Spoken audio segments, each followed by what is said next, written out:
Selamlar sevgili dostlar. Öncelikle hoş geldiniz. Efendim ben Tugay. Nasılsınız bakalım, iyi misiniz? Bugün sizlerle son dönemde sessiz sedasız geliştirilen ama özellikle ARPG ve Pathfinder hayranlarının yakından takip ettiği Pathfinder Abomination Vaults hakkında konuşacağız. İlk bakışta birçok kişi bu oyunu Diablo benzeri klasik bir hack and slash sanıyor. Fakat işin içine biraz girdiğinizde durumun aslında oldukça farklı olduğunu görebiliyorsunuz. Çünkü bu oyun sadece yaratık kesip eşya düşürdüğünüz bir ARPG değil. Aynı zamanda Pathfinder evreninin en sevilen Adventure path'lerinden biri olan Abomination Vaults senaryosunun da dijital uyarlaması. Peki oyun gerçekten beklemeye değer mi? Combat sistemi nasıl? Karakter gelişimi ne kadar derin? Co-op sistemi nasıl çalışıyor? Ve en önemlisi bu oyun Diablo, Path of Exile gibi oyuncularını tatmin edebilir mi? Gelin bütün detayları hep birlikte bakalım sevgili dostlar. Öncelikle oyunun geçtiği evrenden başlayalım. Oyun Pathfinder evreninde geçiyor. Ana düşmanımız ise güçlü büyücü Belkorra Haruex. Yıllar önce öldürülen Belkorra artık bir hayalet olarak geri dönüyor ve Gauntlet Keep'in altında yıllardır büyüttüğü korkunç yaratık ordusuyla tekrar dünyayı tehdit etmeye başlıyor. Bizim görevimiz ise bu devasa zindanın en altındaki kata inip Belkorra'yı tamamen yok etmek. Aslında hikaye klasik görünse de oyunun en önemli tarafı hikayeden çok zindan tasarımı olmuş. Çünkü Abomination Vaults masaüstü Pathfinder oyuncuları arasında en başarılı Mega Dungeon maceralarından biri olarak kabul ediliyor. Peki Mega Dungeon sistemi nedir? İşte oyunu diğer ARPG'lerden ayıran ilk konu burada başlıyor. Çoğu hack and slash oyununda sürekli farklı haritalara geçersiniz. Buradaysa neredeyse bütün oyun tek bir devasa zindanın içerisinde geçiyor. Fakat bu sizi korkutmasın. Çünkü her kat tamamen farklı tasarlanmış durumda. Yeni yaratıklar, yeni bosslar, yeni bulmacalar, yeni tuzaklar, yeni çevre tasarımları. Geliştirici ekip her biyomu kendi bölümü gibi hazırlamış. Yani sürekli aynı koridorlarda dolaşıyormuş hissi oluşturmaması hedeflenmiş gibi görünüyor. Şimdi gelelim en önemli konulardan bir tanesine, combat sistemi. Bu oyun tamamen hack and slash mantığında ilerliyor. Fakat Diablo gibi tek karakter yönetmiyorsunuz. Burada aynı anda 4 kahramanınız bulunuyor. İsterseniz istediğiniz anda karakterler arasında geçiş yapabiliyorsunuz. Yani değiştirebiliyorsunuz. İsterseniz de diğer kahramanları yapay zekaya bırakabiliyorsunuz. Yani otomatik oynuyor sanırım arkanızda. Bu demek oluyor. Bu sistem bana biraz Dragon Age, Diablo karışımı bir yapı hissi verdi. Çünkü sadece hasar vurmak yetmez. Takım dizilimi de büyük ölçüde önem taşıyor oyun içerisinde. 4 kahraman sistemi nedir? Bundan da bahsetmek isterim. Oyunda başlangıçta 4 ikonik Pathfinder karakteri bulunuyor. Amiri, takımın barbarı, tank diyebiliriz. Yakın dövüşte inanılmaz yüksek hasar çıkartabiliyor. Ön safta oynayan oyuncular için hazırlanmış. Ranger sınıfı var.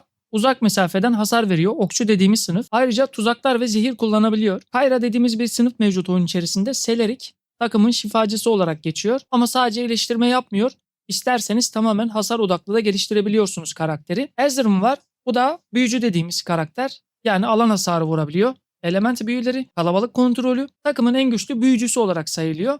En güzel tarafı ise bunların hiçbirinin tek bir oynanış tarzına mahkum olmaması. Her karakter kendi içerisinde farklı geliştirme yollarına sahip diyebilirim sevgili dostlarım. Burası da çok güzel bir tasarlama olmuş gibi görünüyor. Çünkü karakteri sabitlemek yerine özelleştirme yeteneklerini de tamamen size bırakmışlar. Bence combo sistemi de oyun içerisinde önemli olacak. O konudan da sizlere bahsetmek isterim. Oyunun en dikkat çekici mekaniklerinden birisi de bu combo sistemi zaten. Karakterler birbirleriyle kombolar oluşturabiliyorlar. Mesela Ezreal ateş duvarı oluşturuyor. Ardından Amir'i dönerek saldırıyor ve ateş duvarı diye bir ateş girdabına dönüşebiliyor. Başka bir senaryoda Ranger düşmanı zehirliyor. Kayra aynı hedefe kutsal saldırı yapıyor. Hasar katlanabiliyor. Yani burada sadece yetenek basmıyorsunuz. Takım sinerjisi kurabiliyorsunuz. Bununla da ilgili bilginiz olsun. Karakter gelişimi nasıl oluyor diye soracak olursanız, Pathfinder denince akla gelen ilk şey build çeşitliliği. Geliştirici ekip bunu mümkün olduğunca korumaya çalışmış. Karakterler seviye atladıkça yeni yetenek yolları açılıyor. Pasif geliştirmeler, yeni büyüler, destek odaklı yapı, tank yapı, hasar odaklı yapı. Oyuncu istediği karakteri istediği role çevirebiliyor. Sabit bir oynanış sistemi yok oyun içerisinde. Örneğin Kayra başlangıçta klasik bir healer'ken ama ilerleyen seviyelerde onu tamamen saldırı odaklı da oynayabiliyorsunuz. Co-op sisteminin de nasıl çalıştığından bahsetmek isterim sizlere. Bence oyunun en güçlü taraflarından birisi de burası. 4 kişiye kadar çevrim içi co-op destekliyor. İsterseniz tek başınıza oynayabiliyorsunuz. İsterseniz arkadaşınızın boss savaşına sonradan katılabiliyorsunuz. Yani bu ne demek? Bu özellikle ARPG oyuncular için güzel düşünülmüş bir hamle. Oyunun herhangi bir anında istediğiniz zamanda ekip kurabilirsiniz demek sevgili dostlar. Teknik tarafa bakacak olursak Steam sayfasına baktığımızda oyunun minimum sistem gereksinimleri oldukça makul. Yani Intel i5 2500K veya AMD FX 8350 işlemci istiyor. Minimum istediği RAM miktarı 6 GB. Bence iyi bir miktar. Eksileri var mı? Tabii ki de. Şu an benim gördüğüm bazı soru işaretleri var. İlki tekrar oynanabilirlik yapısı üzerine. Çünkü oyun rastgele oluşturulan haritalardan çok hikaye odaklı tasarlanmış bir mega zindana dayanıyor. İkinci konu loot sistemi. Yani henüz Diablo veya Path of Exile kadar derin bir eşya ekonomisi gösterilmiş değil bizlere. Üçüncü bir diğer konu ise endgame içerikleri. Yani çıkış sonrası uzun vadeli içerik planı hakkında ayrıntılar henüz çok sınırlı. Bunun üzerinde çok iyi bilgilere ulaşamıyoruz. Paylaşılmamış. Bu yüzden oyunun ömrünü büyük ölçüde gelecek güncellemeler belirleyecek gibi de görünüyor. Benim değerlendirmeme gelecek olursak bence bu oyun Diablo ile kıyaslamak yanlış olur. Çünkü hedef kitlesi biraz farklı. Bu oyun Diablo'nun aksiyonunu, Dragon Age'in takım yönetimini ve masaüstü rol yapma hissini tek oyunda birleştirmeye çalışıyor gibi gördüm. Kendi gözümden ve penceremden böyle gözüktü. Eğer geliştiriciler